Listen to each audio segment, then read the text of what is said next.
Tomohon dikenal sebagai daerah tempat pasar ekstrim berada. Dalam Plus Minus kali ini, kita akan lihat bagaimana kondisi pasar Tomohon ketika penjualan daging anjing dan daging kucing secara resmi tidak diperbolehkan. Beginilah suasana pasar beriman Wilken, Kota Tomohon, Sulawesi Utara, ketika saya mengunjungi lokasi itu menjelang akhir Juli 2023 ini. Pasar yang dikenal ekstrim karena menjual daging hewan-hewan yang tidak biasa ada di pasar lain itu tetap ramai dikunjungi.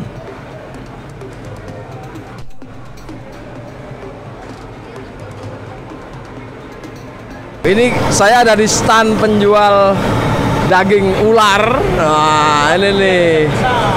Hari ini kecil-kecil. Oh, gimana hari Sabtu? Kalau kali hari Sabtu? Ya, yang besar-besar. Kali ini yang kecil-kecil. Oke, Bang, ini ular apa sih Bang yang dijual nih? Mana? Ular piton. Ular piton. Yang beli banyak Bang? Banyak yang beli kalau di sini. Di sini ular peminat banyak. Kira-kira kalau 1 kilo berapa ular? Dia sekilo 50.000. Sekilo 50.000 ya? Itu tergolong murah atau mahal untuk ukuran daging? Biasa-biasa, standar dia. Kalau misalnya kita mau beli, misalnya nih, itu dalam bentuk yang sudah bakaran atau yang mentah?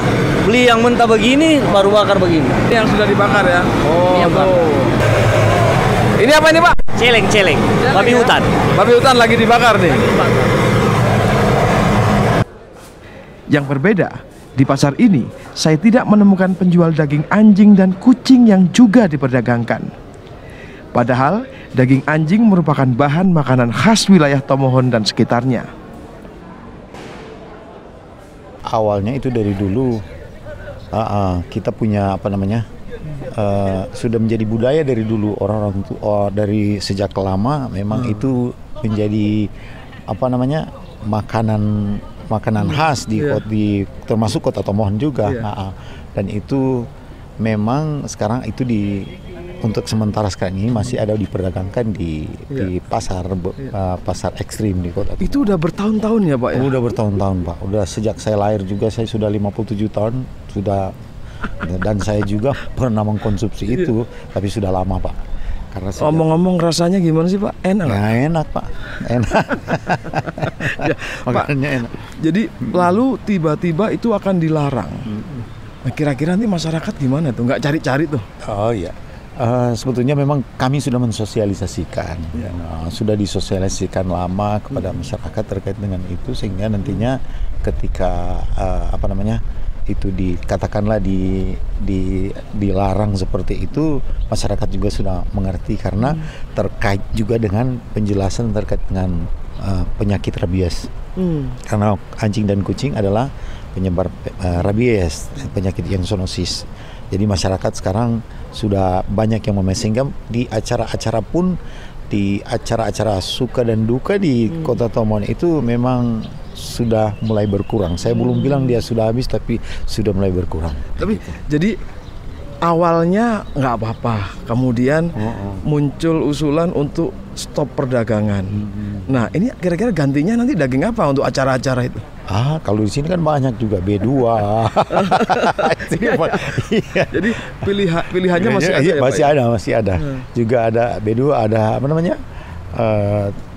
ayam, itik, tahu ayam itik, baru ada di sini kan tikus juga dimakan.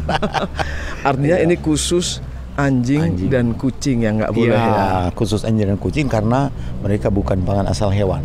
Ya, Pak, nanti pengawasannya bagaimana itu? Iya, tadi juga disampaikan Pak Sekretaris Kota bahwa pengawasannya itu nanti secara bersama-sama. Tapi kita juga kan punya penyuluh di lapangan. Selain pengawasan secara bersama dengan instansi yang terkait, tapi kami di dalam juga tetap penyuluh itu tetap mensosialisasikan itu dan melaksanakan pengawasan terkait dengan itu. Oke. Ya. Kalau nanti itu tetap ada yang jual, dia akan diapain? Ditangkap atau? Memang sampai sekarang ini belum ada aturan untuk menangkap itu, tapi yang paling penting sini ada pola pembinaan dulu, karena melakukan sesuatu yang sudah puluhan tahun menjadi kebiasaan itu sangat agak sulit dihilangkan. Kan yang dilarang kan penanggulangan rabiesnya. Kalau dagingnya dari anjing yang bebas rabies, aman dong. Bukan begitu Pak, tapi namanya anjing kan juga dia penyebar. Kita tidak tahu apakah dia bebas atau apakah kondisi dagingnya. Iya. Oke, Pak, itu kan dagingnya bukan dari sini kan Pak sebenarnya yang banyak ya? Iya, memang dari luar paling banyak. Ada juga yang dari sini, ada juga. Ya. So karena justru yang dari luar itu perlu ada pengawalan. Kalau di sini kami melaksanakan rutin untuk pengendalian penyakit rabies melalui vaksin. Tapi yang masuk dari luar itu kan kami tidak tahu apa divaksin atau tidak. Itu yang persoalan, sehingga ini yang kami tahan terkait dengan perdagangan itu. Human Society International HSI dan Animal Friends Manado Indonesia (AFMI) mengapresiasi pelarangan perdagangan anjing dan kucing di Tomohon pada Jumat 21 Juli ini. Dalam catatan HSI, setiap tahun setidaknya ada 1 juta anjing dibunuh untuk diambil dagingnya, terutama di Jawa Tengah, Medan, dan Sulawesi Utara. Bersama pemerintah kota Tomohon, aktivis dua lembaga itu melakukan penyelamatan anjing dan kucing yang seharusnya akan dijual di pasar ekstrim.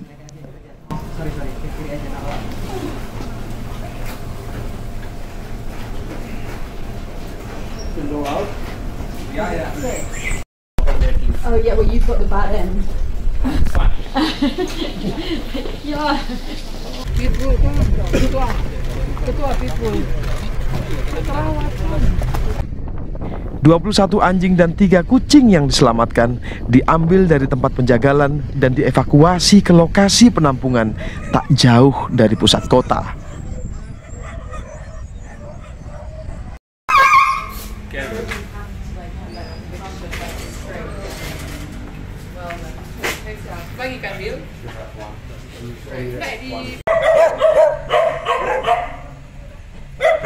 Lala, why it's important for people to protect dog, cats, rather than considering them as a food sources? Well, I think around the world, dogs and cats are generally considered companion animals, and so in the roles they play in society, we see, they work with our police forces, with our armies, they're our allies, they're our friends, and the dog and cat meat trades essentially cause immense animal suffering, and that's obviously what we stand against, is the abuse and exploitation of animals. And so that's why ending the dog and cat meat trade is so important, as well as the fact that in Indonesia it only operates in violation of existing laws anyway. And so with laws being applied, dogs and cats aren't considered food in Indonesia, and in compliance with directives issued by the central and provincial governments, action can and should be taken. Okay, so but in many cultures the consumption of dog meat has been a controversial topic, right? But here in Tomohon, for instance, the people of Tomohon have doing this for years. So what is the problem until it has to stop? Well, I think it's twofold. I think many people in Tomohon, including our friends at Animal Friends Manado Indonesia, would dispute that it is part of kind of culture, but also practices that have happened for a long time. Whilst that can be understood, it doesn't necessarily provide a defense. Cultures and customs can't really be used as an excuse for animal suffering and animal exploitation. And in addition, we know that now the dog and cat meat trades have been directly linked to the transmission of diseases. So this is no longer just an issue of animal suffering. This is also an issue of public health and safety. So that's especially special for a dog or other animal as well. For example, pig or what else? Fish. There's also pets, right? I mean, what do you think? I absolutely believe. I don't think that any animal should be exploited for human consumption or for the meat trades. I don't think that. I believe that all animals should be treated with respect and compassion. What we are seeing with the dog meat trade is because it's largely unregulated. Because it always operates in breach of regulations, is it does pose a very real risk to disease transmission, particularly rabies. And now is a very timely time to be discussing rabies and why action needs to be taken given the kind of the outbreak of rabies cases we're seeing in many parts of Indonesia. Yeah, do you think that respectful dialogue or education or is a choosing to what we call it, considering eat dog meat as a heritage, it will change or? Absolutely. I think we're seeing huge changes not only here in Indonesia but throughout the region. It's increasingly becoming more and more controversial, and we're seeing governments taking action. In Indonesia already we have 22 regencies and cities and the province of DKI Jakarta who've already taken action to end these trades. And in China we're seeing change, in South Korea and Vietnam, wherever the dog meat trade was once prevalent, we are seeing change. And here in Tomohon the project is very much about working with the different stakeholders to educate, to socialize, and to work with the government, work with the traders, and work with the communities. So you said about the rabies, I mean zoonotic disease, right? So are the zoonotic disease associated with the consuming the dog meat or? Yeah, I mean, there's a huge amount of evidence from within Indonesia and from around in the region, spanning decades, that show that the trade in dogs facilitates the transmission of diseases such as rabies. And again, these trades aren't being regulated. You see the conditions of the slaughterhouses. These animals aren't being quarantined. They're not being screened in any way.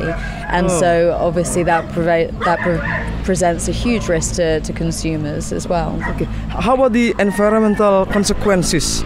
Is there any opinion about that? Well, I mean, again, because these trades are essentially unregulated where they do happen, it means that there is no kind of proper management of waste or any aspect of it, which means absolutely it can it can cause environmental impacts. It causes layers and layers of problems. Yeah. So okay, talk about law. Is there any countries that have a strong law about it? I mean, reject all the dog meat or something like that? Yeah, I mean, many countries have very strict anti-cruelty laws. They also have laws that apply to disease control, and these can always be applied to the dog and cat meat trades. But what we are seeing is we have countries and territories in the region, the Philippines, Taiwan, Hong Kong, Thailand, and others, that have already taken specific bans on the dog and cat meat trade. And there are many other countries where their animal protection laws would prohibit treating animals in the way that is just inherent in the dog and cat meat trades. Okay. Kepada saya, pemerhati budaya Minahasa Jody Arai memiliki catatan atas pelarangan daging anjing di Tomohon. Anjing itu RW sangat berhubungan erat dengan kehidupan masyarakat Minahasa, lebih khusus juga di daerah Tomohon ini. Ya, di mana ya populasi juga anjing dia cukup cepat ya untuk pengembangbiakan itu. Nah, sehingga sangat juga erat dengan kehidupan masyarakat Minahasa, lebih khusus lagi di Tomohon. Nah, tinggal ya fungsinya itu atau kebutuhan apa ya, kalau kita sih anjing ya sudah di sini pertama sih ya teman hidup, kemudian ya bisa juga berfungsi sebagai penjaga keamanan, memberi kode, ada tamu. Ada sesuatu yang mencurigakan, ada pencuri, itu sebagai media untuk memberikan tanda. Tetapi ya di lain sisi bahwa anjing juga ya bisa memberikan juga manfaat ekonomi. Ya, ekonomi itu bagi masyarakat ketika dia memelihara, mengembangbiakan itu, menjual belikan itu menjadi pendukung juga ya ekonomi atau pendapatan masyarakat itu sendiri. Pak, itu kalau kita tarik ke belakang sebenarnya sejak kapan sih Pak hubungan antara manusia dan anjing di Tomohon di Sulawesi Utara ini terjadi, Pak? Ya, dalam sejarah masyarakat Minahasa itu ya memang ya katakanlah sudah lama ya itu bagaimana anjing itu berhubungan dengan kehidupan masyarakat Minahasa. Karena itu tergambar itu lewat penamaan itu sendiri. Kok ada nama sendiri ya, RW Rinteku gitu kan. Nah, itu kan berarti ada tanda bahwa kita sebetulnya itu udah lama itu dalam kebersamaan atau dalam kaitan dengan kehidupan dengan peranan anjing misalnya itu dalam kehidupan masyarakat gitu. Pak, kalau misalnya dia sangat dekat, bagaimana mungkin misalnya manusia itu atau orang itu kemudian bisa mengkonsumsinya? Ya, pertama sih menurut saya itu karena terkait juga dengan kebutuhan. Nah, kalau tadi kan kita bicara fungsi ya anjing, peranan anjing itu bisa membantu juga manusia dalam hal keamanan tapi di sisi lain itu anjing juga ya bisa membantu manusia terkait dengan peningkatan ekonomi dan kebutuhan misalnya konsumen untuk konsumsi keseharian misalnya. Tetapi biasanya sih pengalaman juga kita dulu itu biasanya nanti konsumsi anjing itu memang saat pesta gitu. Saat pesta ada perayaan.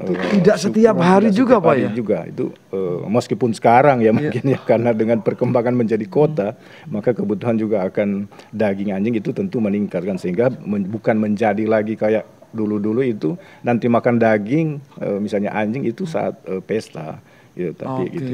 Ataupun misalnya ada kegiatan-kegiatan ritual ya. Kemudian juga mungkin kayak kali-kali lalu itu anjing juga bisa menjadi media untuk mewujudkan itu budaya misalnya Mapalus ya. Jadi bagaimana kalau kebetulan kita berpesta ya itu misalnya ada teman itu yang bawa anjing gitu. Anjing berapa ekor untuk dikonsumsi bersama-sama secara dalam pesta. Nanti berikutnya itu teman kita yang bawa itu, nah kita akan memberi balik itu ada. Nah, itu. Jadi dalam kehidupan sosial itu terkait dengan anjing itu. Bagaimana reaksi masyarakat ya? Sudah bertahun-tahun melakukan itu kemudian dilarang gitu. Ya pasti sih kita akan ya masalah ini kan sudah menjadi kebiasaan dan apalagi terkait dengan kebutuhan masyarakat.